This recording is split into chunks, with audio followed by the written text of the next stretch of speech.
சற்று முன் கிடைத்திருக்கக்கூடிய தகவல் ஒன்று மக்களே. இபிஎஸ் கூட்டணி முடிவு, விஜய்க்கு 45 தொகுதிகள். இதை பற்றி நாம் பார்க்க போகிறோம். பார்ப்பதற்கு முன்பு நம்ம சேனலுக்கு நீங்கள் புதிய பார்வையாளர் இருந்தில் என்றால் ஒரே ஒரு சப்ஸ்கிரைப் பண்ணி பாருங்கள். முன்னாள் முதல்வர் கருணாநிதி, ஜெயலலிதா ஆகியோர் பழைய முறையை போலவே தற்பொழுது அதிமுக தலைவர் எடப்பாடி பழனிசாமியும் விஜயை கூட்டணியில் சேர்த்து 45 தொகுதிகள் கொடுக்க முடிவு செய்திருக்கிறார்கள். தமிழக சட்டசபை தேர்தலுக்கு இன்னும் 6 மாதங்கள் மட்டும் உள்ள நிலையில் அதிமுக தவேக கூட்டணி அமைப்பில் சூழல் உறுதி பெறும் வகையில் செயல்பட்டு வருகிறது. கரூர் சம்பவம் காரணமாக தவேகவுக்கு அரசியல் ரீதியாக பின்னடைவு ஏற்பட்டது. இதனால் அவர்களின் செயல்பாடுகள் கடுமையாக விமர்சிக்கப்பட்டுள்ளது. இதனிடையே செப்டம்பர் 27க்கு பின் தவேக தலைவர் விஜய் வீட்டிலிருந்து வெளியே வரலாம் என்று ஒரு சூழலாக இருந்து கொண்டிருக்கிறது.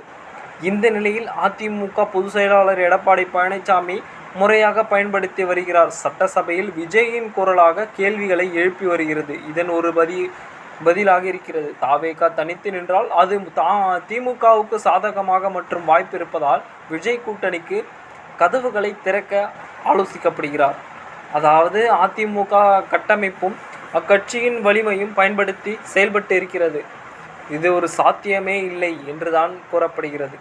ஆனால் அதிமுக தலைமையிலான கூட்டணியில் இணைந்தாலும் விஜய் வைக்கும் தேவைகள் மிகப்பெரிய ஒரு முற்றுப்புள்ளியாகத்தான் இருக்கும். முன்னாள் முதல்வர்களின் முன்மாதிரி போல் 45 தொகுதிகள் மட்டும் ஒதுக்கீடு செயல்படாது என்று சொல்கிறார். 1996 மட்டும் 211 சட்டசபை திட்டங்கள் காலியாக இருந்த நிலையில் இதனை எடுத்து சொல்ல வேண்டுமென்றால் 2011 சட்டசபை தேர்தலில் இதே மாதிரி நடைபெற்றது. முன்னாள் தலைவர்கள் மற்றும் கூட்டணி கட்சி தலைவர்கள் இதே போல நிறைய கூசல்கள் செய்தியாளரிடம் வந்துதான் இருக்கிறது.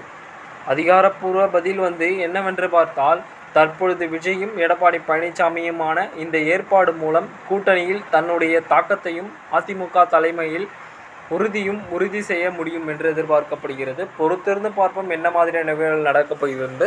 நம்ம சேனலை சப்ஸ்கிரைப் பண்ணி சேனல் இணைந்தீர்கள். நன்றி, வணக்கம்.